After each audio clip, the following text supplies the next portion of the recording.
Hello guys, Gene here, G Squared Tactical. Got another SIG on the table today. Well, isn't this the guy that's always talking about how he's not a big fan of Sig Sauer? You're not that guy, pal. Trust me. You're not that guy. Yep, I am that guy. That is me. If you know that about me, you also know that I like guns with sex appeal. I like it a lot. And if you don't think this gun has sex appeal, I don't know if I want to know you or not. This is a good looking gun. It's a beaut, Clark. It's a beaut. Okay, now, with that being said, some of the arguments people have had about SIG, even myself, well, she took 2 pieces of my bread, is what are they offering me for that really high price tag? In fact, I just had someone comment on the channel last night, seemed pretty beside himself actually.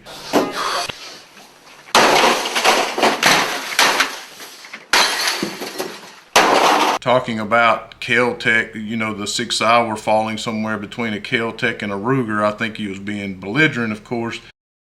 He was talking about to say they were overpriced was an understatement. Well, you know, I won't argue with that one way or the other. I'll just kind of stay out of that argument. With that being said, this gun, I'm assuming this was full MSRP. I gotta pump those numbers up. Those are rookie numbers in this racket. This is what the place where I purchased it from was originally asking, was $1299.99.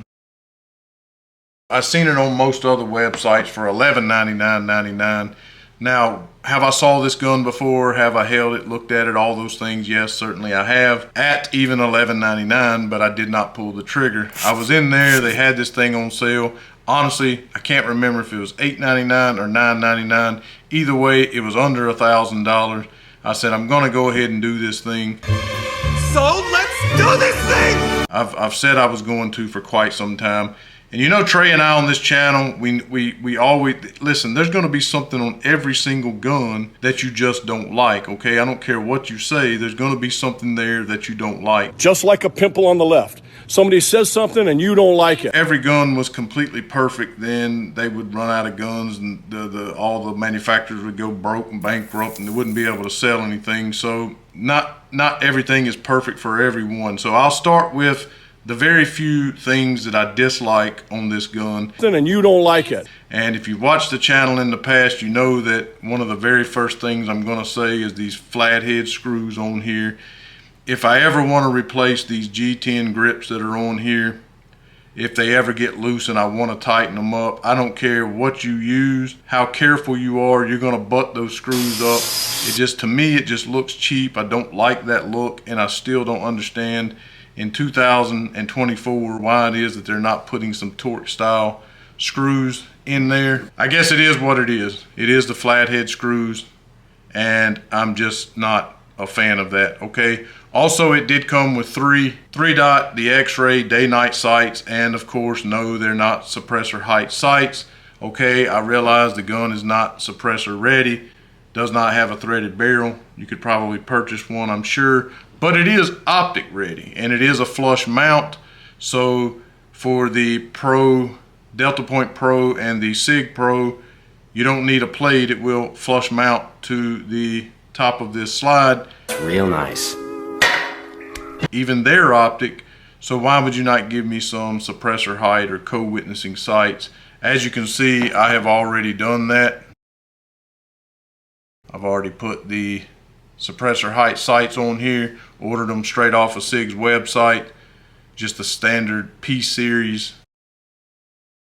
And so now I got my co-witness here. So I wish that if a gun, like with all the rest of them, not just with SIG, if it's going to be optic ready, please just put some co-witnessing sights on there. I mean, even if someone decides not to put the optic on here, you could still shoot with the gun. It even makes it look a little bit more sexy, if you will, gives it a little more sex appeal. Hey, good looking, what you got cooking? than if you did not have them at all, even if you did not mount the optic. So far, we haven't had this gun at the range yet. But why? That's really the only two things I don't like. I will say one other thing. So the gun comes with two of these 17 round Henning Group magazines that have this texturing. They are metal base plate here, have this texturing on the bottom. They're pretty sexy, slick looking mags here, made in Italy, so I could only assume they're probably Metgar mags. But either way, well, Metgar, I can only, so I literally just said they're Henning Group mag, you idiot. But anyway, as you can see here, when you insert the magazine into the magwell here, it sits completely flush. Now with that being said, hitting it does not cause you to hit the heel of your hand on the flared magwell here, but in the case that you needed to get it out, if it was sticking up for some reason, let's just assume it did, there's no way, like you literally can't grab this out of here and pull it. And so that's kind of sucks a little bit, you know, that you wouldn't be able to pull that out of there if it were to get stuck. You can't get, well, I can't get my fat fingers on it anyway. So I did go out and I purchased a standard 21 round P320 mag here that has the plastic bottom on it with the little bit of texturing here on the side. And as you can see, it fits in there fine. It's a beaut, Clark. It's a beaut. Sticks out there on the bottom. And if you do need or have a problem, you have plenty to purchase here to pull that thing out of there. And yes, it does lock back on it. And I did run, I didn't shoot it, but I racked the slide with it on there, and it does feed it just fine without any issues.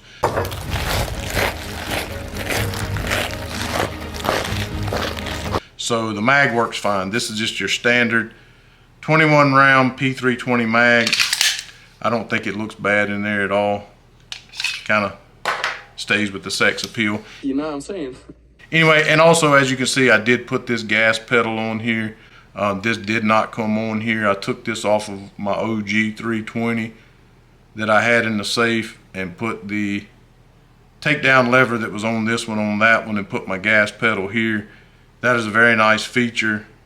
Very nice memory pad, if you will, but it also gives you a nice purchase to be able to keep your support hand on the side of the gun, keeping that pressure on there. I really like the gas pedal. I like it a lot. That comes on there. This is a metal lower here, very lightweight aluminum. As you can see here, I have my Surefire X300 mounted on here. You do have your 3-slot Picatinny rail here, and it is a metal guide rod. As you can see, it is a ambi slide lock. It is not an ambi mag release, although I'm quite certain it could be swapped around. Like I said, it does have the G10 grips, does have the flared mag well that is metal here, easily taken off by a single screw. So if you wanted to use your Henning Group, not your Metcar, but your Henning Group mags, you could. Maybe it's a Metcar magazine with a Henning Group bottom on it. I don't know. Here's the thing. Fine. Listen. Either way, it's not relevant. You see what I'm saying? You could take this off with one single screw, and you probably would be able to get a purchase then on your Henning Group mag there if that's what you chose to do. Very nice undercut here, flattened out. You can noticeably see that it's flattened out in this area here, so it allows you to get a nice high and tight group.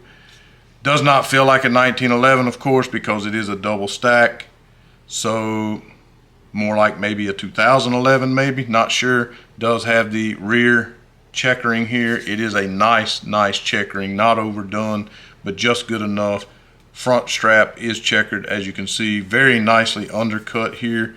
I really like how that it's undercut under the trigger guard, again, just aiding in that high and tight grip. It is also checkered on the front of the trigger guard. Nice squared off trigger guard here. would not see any issue whatsoever. Being able to get your finger in there, even if you had some gloves on. Rear serrations, front serrations, does have these nice, sexy lightning cuts along the side here and on the top. Very, very sexy. Gives it a nice balance. And I'm sure once we get this out to the range, we haven't had it out to the range yet, but I'm sure that it's going to really shoot well and help keep that barrel cool. And most of all, again, it just gives it sex appeal. Is that possible? Just raw sex appeal? I'm sure that it's not going to aid in helping with the recoil because the gun is lighter. But if you chose to carry this, I'm sure you would appreciate it being lightened up with these cutouts here, and also on the very front of the gun, lightning cut right there on the very, very front. And the Sig Sauer is very, very modular in that the trigger group in here, just like all the rest of them, is serialized. Pull it out of there. You can change this this lower here if you wanted to put a different one, an FDE one. Wanted to put a polymer one, you can swap out the slide from other models you may have in your safe and put that slide on here. It's just very, very modular in that way. The mag release is very easily manipulated without changing your grip. And it is checkered on the button mag release there. It's 35.4 ounces. It is, the sight radius is 6.6, I'm sorry. Again, it does have the 1913 rail, and it is an overall width of 1.6, overall height of 5.5, and an overall length of 8.2. And striker fired, of course, and that will give you kind of some of the pertinent information, if you will. The barrel material is carbon steel, and the frame finish is a hard coat ionized finish, and the slide finish is a nitron finish, as you're accustomed to. The slide material is stainless steel, and that kind of gives you some of the pertinent information. As I said, it did come with two of the Henning Group magazines, and you get two of those in the box. And let's see, let's take a quick look in the box here. I did not pay $12.99 for this. Yeah, it just came with some literature, a sticker that I'll probably never use, chamber flag, came with a lock, and yeah, that was pretty much it. It might have came with two.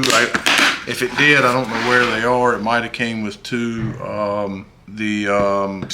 Allens or something like that to take your Maxwell off if you wanted to, or to take your screws out of your optic plate. I don't really remember if I had to use mine or if it came provided with one. I just don't remember.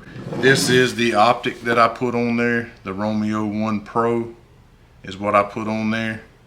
No, I did not pay $4.29. These things also have dropped in price. I actually paid, I think, $3.29. Here's the deal. What? What are you talking about? Plus tax for this. And it is, of course, the one with the shroud. It fits on there nicely. Looks really sexy on there. No, I'm saying.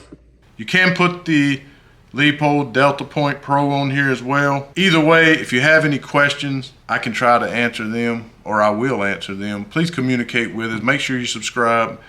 Go over, check out our website at gsquaredtactical.com. We have some merchandise for sale on there. If you would like to help support us, guys, we buy all of our own guns, all of our own ammunition. We don't have any sponsors, so it really helps out if you can just buy a hat, buy a cup, something like that.